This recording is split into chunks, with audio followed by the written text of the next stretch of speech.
Is it really possible to experience the magic of Mount Fuji in just a day trip from Tokyo?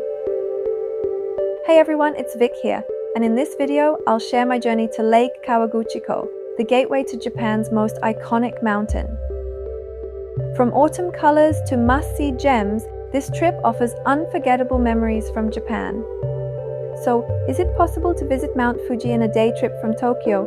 The short answer is yes, but to truly experience the main sights of the area, soak in the views, and enjoy the delicious food, careful planning is a must. Lake Kawaguchi is the crown jewel of the Fuji 5 lakes, and it's the best access point to explore the area. This is where you'll find some of the most picturesque views of Mount Fuji, especially in autumn when the landscape transforms into a sea of vibrant reds and golds.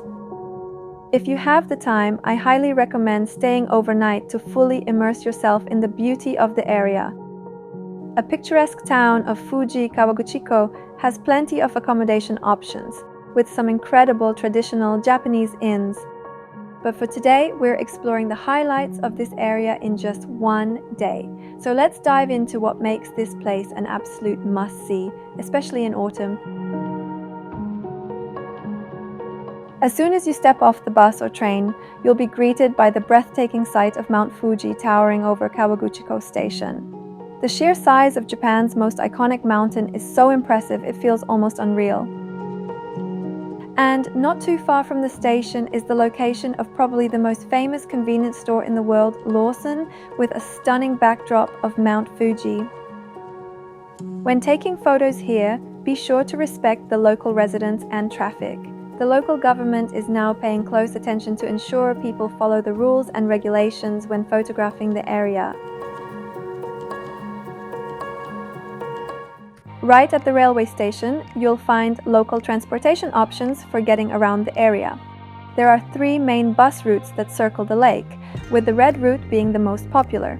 Taxis are also readily available for a more comfortable ride. Just keep in mind that walking around the entire lake would take you about 10 hours. My recommendation is to get closer to main sites and walk between them for a more manageable experience.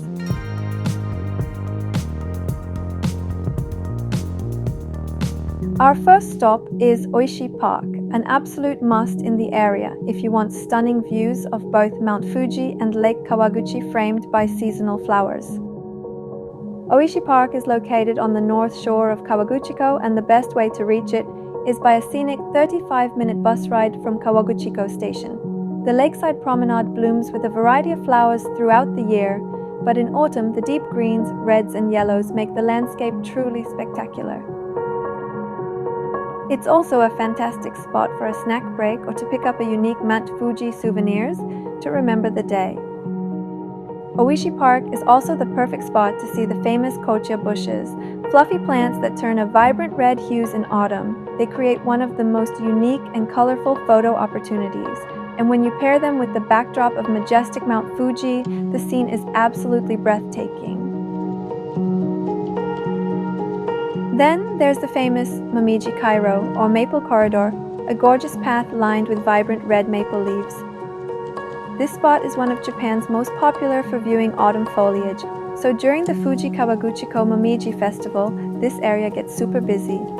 The festival draws visitors from all over for its breathtaking colors and lively atmosphere. The best time for red maple leaves is usually from beginning to mid-November, but exact dates vary from year to year.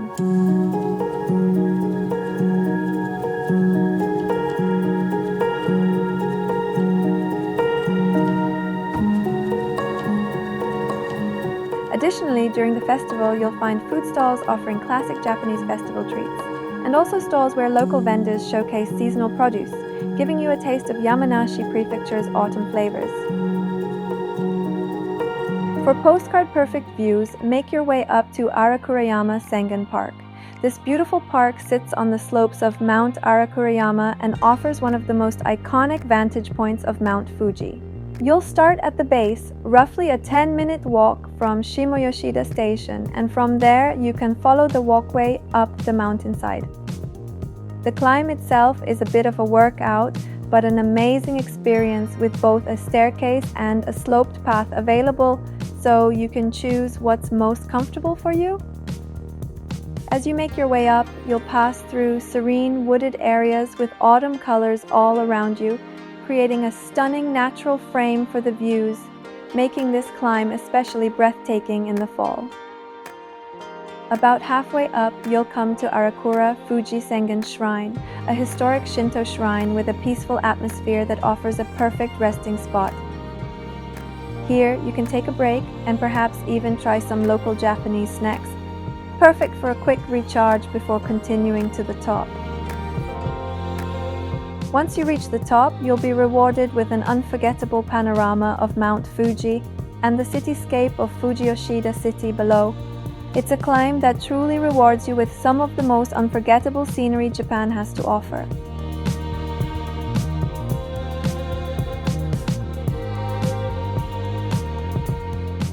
And of course, no trip to Kawaguchiko is complete without a visit to the iconic Chureito Pagoda at the top of Arakurayama Sengen Park. It's a 398-step climb, but there's also a sloped path if you prefer. This 5-story pagoda, set against the backdrop of Mount Fuji, is one of Japan's most photographed landmarks, especially in fall and during cherry blossom season, and it's easy to see why. For the most captivating views and dramatic lighting, aim to visit early in the morning or around sunset.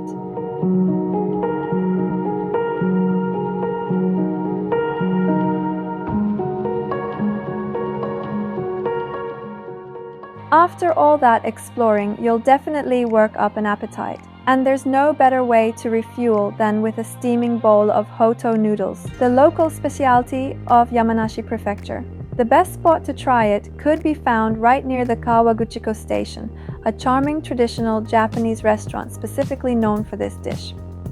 While their menu includes a few other items, hoto noodle soup is the main attraction, and my personal recommendation. This hearty miso-based soup is packed with thick, flat noodles and seasonal vegetables like pumpkin, leeks, and mushrooms, perfect for those cooler autumn days. Trust me, it's the ultimate comfort food after a day of adventure.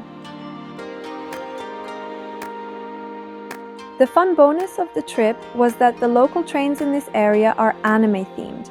Riding one of these trains makes the journey itself part of the adventure, especially if you're a fan of Japanese pop culture. Each train car was featuring vibrant anime scenes, and I loved discovering more and more doors with various characters from Naruto and Boruto. It definitely added a unique charm to the experience of going here. If you're in the mood for some adrenaline, Fuji-Q Highland, one of Japan's best theme parks, is just a short trip away. But keep in mind, this park is packed with attractions, so you could easily spend an entire day here. So when planning your trip, consider making it a multi-day adventure to have enough time for everything, or save Fuji-Q for another visit.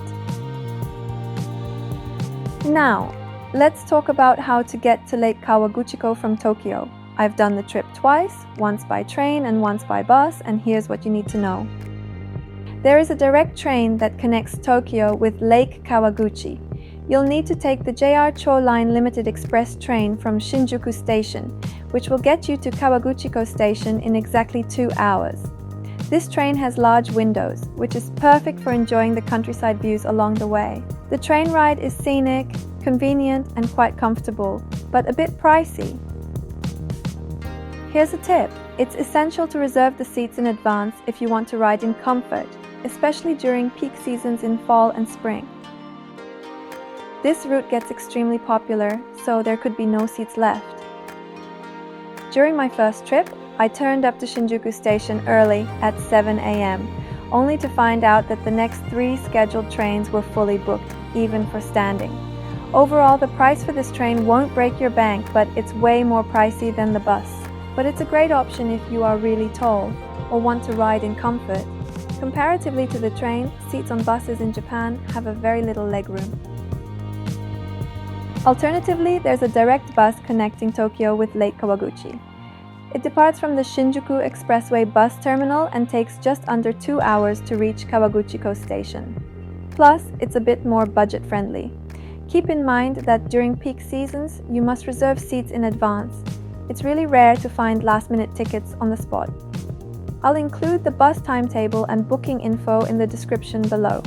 Also, make sure to leave your hotel in the morning with the time to spare if you are doing this kind of trip for the first time. Shinjuku Station is massive, with tons of exits, and can be a bit overwhelming to navigate, even for experienced travelers.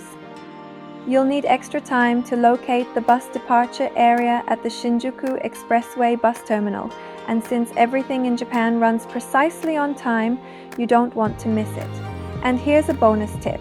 On long bus trips in Japan, eating on board is perfectly fine, so instead of rushing breakfast, feel free to bring snacks or a meal along for the ride.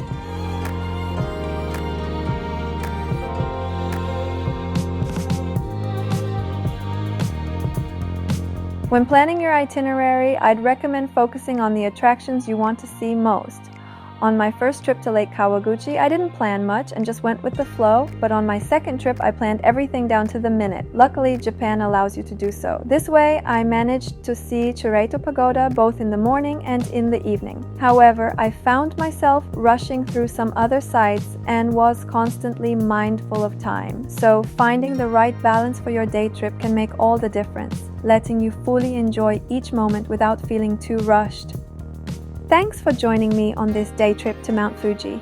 If you enjoyed the video or found it helpful, don't forget to give it a thumbs up and hit subscribe for more Japan adventures. If you got any questions or suggestions for future trips, drop them in the comments below. Stay adventurous, and I'll catch you in the next one.